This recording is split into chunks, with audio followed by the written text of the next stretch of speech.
Bernardo away towards Van Basten. This is Flick now for Bayern Munich. Lovely skills there, under a lot of pressure.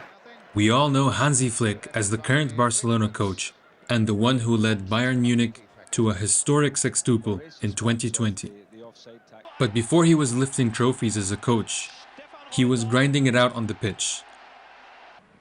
He was a hard-working midfielder playing in the Bundesliga. He wasn't a superstar. He wasn't flashy, and his career was cut short by injuries. But what if I told you that his struggles as a player shaped him into the tactical genius we know today? By the way, these are some old clips as you can see, so if you're having a hard time spotting where Flick is, he's wearing number 6 throughout this video. Flick started out at SV Sandhausen, a small German club, before earning a dream move to Bayern Munich in 1985, at just 20 years old. Flick was not the guy scoring screamers or making highlight reels, but he was the engine in midfield. Not spectacular, but reliable, intelligent, and disciplined. He played as a central or defensive midfielder, and his game was built on tactical awareness, where he read the game well and always positioned himself to cover space. While he wasn't a playmaker, he always kept things moving with simple, smart distribution. He wasn't the fastest or the strongest, but he put in the dirty work that every team needs. Think of him as the glue in midfield, never the star, but making sure everything held together. And even as a young player, he had a sharp football mind.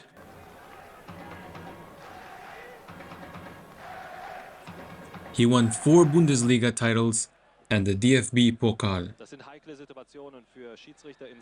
In 1990, he moved to FC Köln, but injuries started to take their toll. Over the 4 years he was there, he played only 44 games before being forced into early retirement at 28.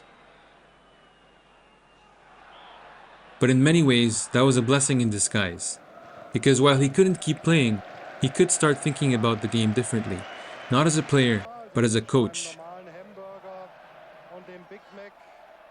After retiring from professional football due to injuries, Hansi Flick transitioned into a player-manager role at Viktoria Bammental in 1996. It was a club competing in Germany's 4th division at the time, and over 4 seasons, he balanced playing and managerial duties, gaining valuable experience in leadership and team management. This period allowed him to develop his coaching philosophy and understand the game from a tactical perspective. In 2000, Flick retired from playing to focus solely on coaching, marking the beginning of his dedicated managerial career. I also have a personal theory that players that perhaps were not the most naturally gifted had to compensate by being smarter than others.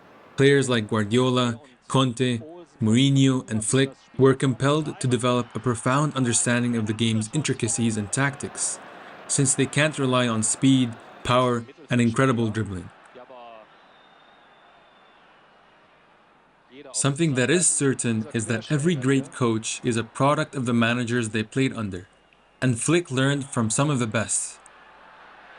He first learned from Udo Lattek, a legendary figure in German football. Lattek not only instilled tactical discipline but also had a unique ability to build confidence in his players. Flick later recalled how Lattek had a way of making players feel better than they actually were, which left a lasting impression on him. This interpersonal aspect of coaching, the ability to inspire belief and trust, became a key part of Flick's own managerial style. Next, he had Jupp Heynckes, a modernizer who introduced pressing and quick attacking transitions. Flick's Bayern in 2020? It seems like it was a direct descendant of Heynckes' style. Then he had Christopher Daum at FC Köln, and he was one of Germany's most intense, high-energy coaches. Daum believed in relentless pressing and physical dominance, which Flick later used in his own tactical approach. After his playing career, Flick also worked under Giovanni Trapattoni at Red Bull Salzburg.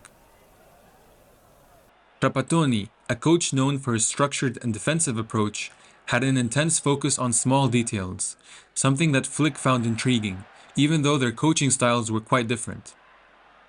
Flick later admitted that working with Trapattoni helped him understand the importance of detailed preparation, something that became crucial in his own game plan. Baresi. And while it's unclear how much influence Flick had on the German national team that reached the Euro 2008 final and won the 2014 World Cup, his time as Joachim Löw's assistant certainly refined his tactical understanding. Second and vice versa in the doubleheader tomorrow. Pressing, structure, and high intensity. Not to mention a big focus on the human element that makes up a team. These were ingrained in him as a player long before he became a first-team coach. So delightful ball there through to Flick. Flick may not have had a legendary playing career, but he took every lesson from the pitch and turned it into something far greater.